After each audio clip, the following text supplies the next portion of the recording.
The Mariners will face a left-handed pitcher for the first time in 2026 on Saturday night. Here we're going to break it all down.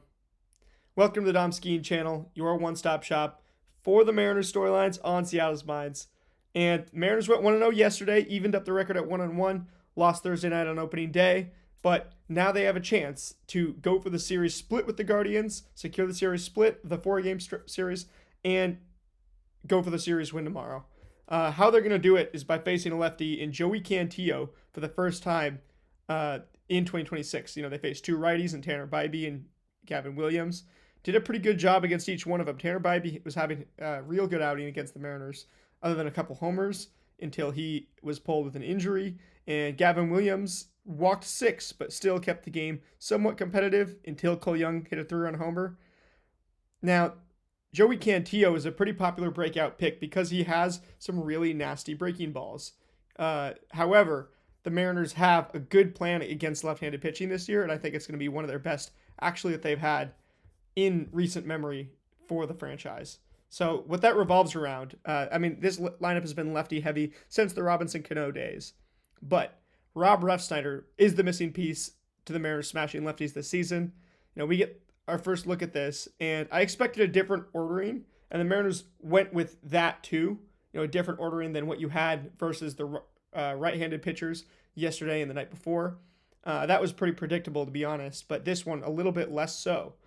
Starting off with a lefty and Brendan Donovan, who doesn't hit lefties particularly well, wouldn't be the most advantageous way to go. In my opinion, the Mariners agreed on that. So I went for this, which was a more mixed approach of handedness hole after hole. That would have had Julio Rodriguez, in the leading off. There's a righty, Cal, switch hitter. Then you go Randy, then Naylor, change those two. Then I would have had Refsnyder 5th, Brendan Donovan 6th, Robles 7th, Cole Young, Leo Ribas. And that way you have a full kind of alternating all the way through, where it makes it harder for the opposing team to bring in relievers based on matchups later in this game. We saw Eric Sabrowski shut down the Mariners on opening day late, get both Julio and Cal to strike out looking. Lefties could be in trouble when you have a righty-heavy or a lefty-heavy lineup. They're righties. They have some good righties in their pen as well, who could be trouble versus a righty-heavy lineup. And with this, you alternate quite a bit. And this is what the Mariners ended up going with. So, they put Rob Refsnyder as the leadoff hitter, which I'm actually a big fan of. This offseason, before the Mariners grabbed Rob Refsnyder, I was a huge fan of the idea of doing so, and I was clamoring, I was pounding the table for it for a week or two beforehand. I said, kind of predicted the contract value, predicted everything, just based on what he would bring to the team. It was an extremely lefty-heavy lineup that had a complete hole in the right-handed side of the platoon with Dom Canzone, who has done a great job to hit 2 bombs on opening day against the righty and Tanner Bybee, but is not a guy who's going to be hitting lefties very much. And you needed a guy like Rob Refsnyder who comes in and does exactly that. He's got some of the best stats versus lefties of anybody not named Aaron Judge in all of baseball in the last couple seasons. So Rob Refsnyder, a guy who, and he also, we're going to get into it in a second. It's, but I want to go through the rest of the lineup. It's obviously Cal, Julio, Naylor, Rosarena. The 2 through 5 holes are the same. Then you put Brendan Donovan 6th, which I actually like a lot more. He has great stats in the middle of the lineup when you hit him in the middle of the lineup in his career. Rob Refsnyder does as well, so I think he will be hitting the middle of the lineup at some point during this season. But again, that's what I had. This is what they have. This alternates well too. You got righty, switch hitter, righty, lefty, lefty, righty, switch hitter, lefty. So you got pretty much alternating all the way down. Cole Young and Leo Ribas will trade places from the last 2 days, as Cole Young was hitting 8th, Ribas was 9th. And I actually have a reasoning for this as well. Then Victor Robles will slide in for Luke Raley, who did homer in the first 2 games, each of them, but Victor Robles gets his first shot of the 2026 season in the 7 hole. Now, I don't know what's going on here.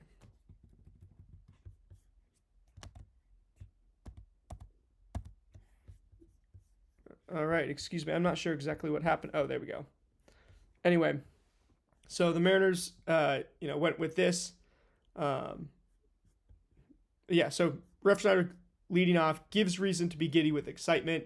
he's as good a hitter versus left-handers as there is in the sport other than Aaron Judge, and is laser focused on that one skill making up his game. He had an interesting interview with the Mariners podcast Spring Training, shout out to Marine Layer, where he said he'd be locked in watching Joey Cantillo from the top step of the dugout in a spring training game despite not playing in that game. He got the chance to watch Cantillo right up on the top step of the dugout, knowing he'd be tasked with facing him early in the season. Ref Snyder knows facing Cantillo would make or break his entire opening series today. It's basically his only job. And that storyline coming to a climax is the headline today. Cantillo himself is an interesting breakout pick as a starting pitcher this season, anchored by one of the better breaking balls in the American League. I didn't go and look this stuff up, but he has a breaking ball with a whole lot of stuff plus rating. So let me go and look that up for you guys exactly. Lance Brozdowski did an excellent breakdown. He had his his top 5 sleeper starting pitchers, like breakout type guys, which are all pretty like dark horse type candidates. And Joey Cantillo was the first name on that list. Joey Cantillo, 6'4", 225, from Hawaii, Kailua High School. And 16th round pick in 2017. He's 26 now. He has weapons to both sides of the plate. He goes about 40 to 46% fastball righties and lefties. I'm going to go ahead and throw this in here because this is going to be absolutely crucial.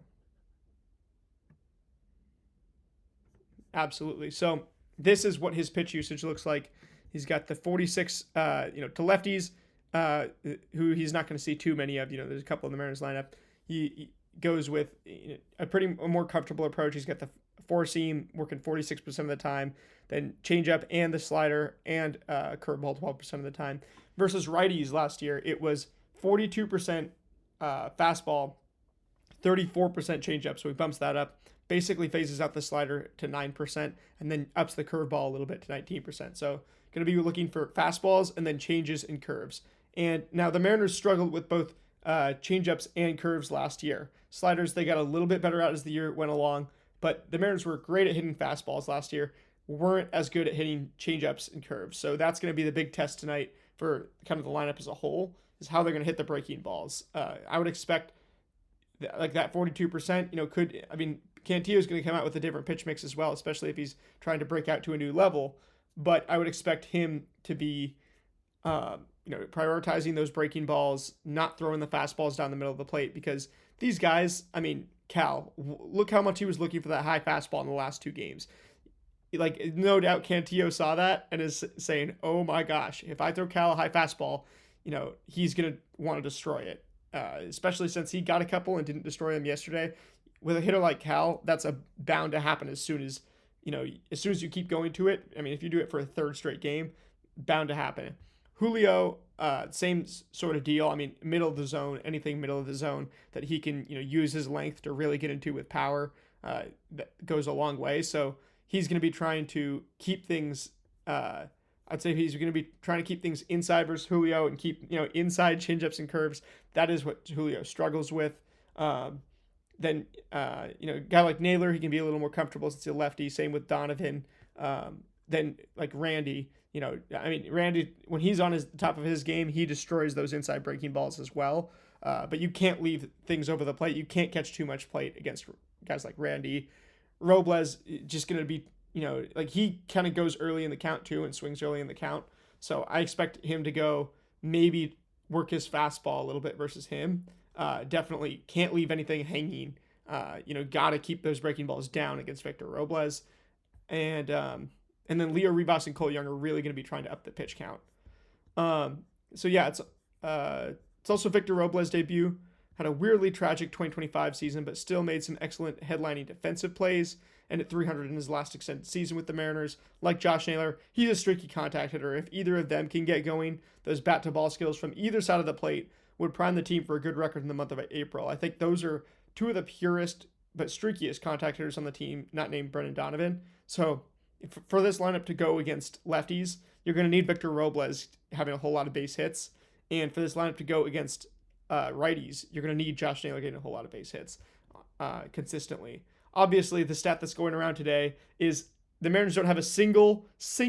They have not singled once in the first 2 games of the season. And that's something that no baseball team has ever done dating back to 1898, as far as stats are available. First 2 games of the year without a single. Very, very rare. Pretty funny. They have, I think it is, 5 home runs? Yeah, because the two from Canzone, 2 from Rayleigh, one from Colt Young, one from Brendan Donovan. So you got 5 homers, no singles, a couple doubles. Definitely a funny way to start the year. Some good at-bats yesterday, though. And Leo Rivas moves up to 8th after hitting behind Cole Young the last 2 days. Rivas' priority is always to drive the pitch count up and start a hitting streak. Always to drive the pitch count up. That's like, with JP out, with Ben Williamson gone, Leo Rivas is the one guy whose specific job is to be the pest and drive the pitch count up, not let it get like it did against Tanner Bybee, where he was in great shape with his pitch count in that game. More like Gavin Williams, where the longer at bats, it enables all the early count monsters like Brendan Donovan, who's going to be right ahead of him. It enables all those top guys in the lineup. Julio, Cal, Naylor all need their freedom to be swinging early in the count. Robert Refsnyder, I expect to be doing the same thing. As soon as he gets a pitch that he likes, he's going to hit. I think he's going to hit a single. Bold prediction, Rob Refsnyder leads off with a single and ends that anomaly of a streak of 18 innings, 2 games without a single for the Mariners. And then, and then also with Rivas, though, not only driving the pitch count up, but start a hitting streak after yesterday's triple. See if he can get the bat going and be hot in the 8th spot, that 8 and 9 role in the lineup. Being a switch hitter, going to play quite a bit with JP out. Just see where things go. Then Young has his first big opportunity of the year to prove he can hit both handedness of pitcher. And he looks like a guy who's not going to be hurt by splits in his career. He looks like a guy who's going to be able to play every day and not going to be somebody who gets pinch hit for too much. He hasn't shown a specific weakness to either side of the plate really so far. But he's an everyday player at just 22. So if he could do wonders for his career by showing promise against lefties early on this year. And when he's against lefties, he's not going to be going for base hits and homers quite as much, right? You got to be a little more conservative considering they have the handedness advantage. Work the count and punish breaking ball mistakes. But heavy emphasis on the work the count in these situations for Cole Young, who is at a disadvantage more than just being a 22-year-old as an everyday player.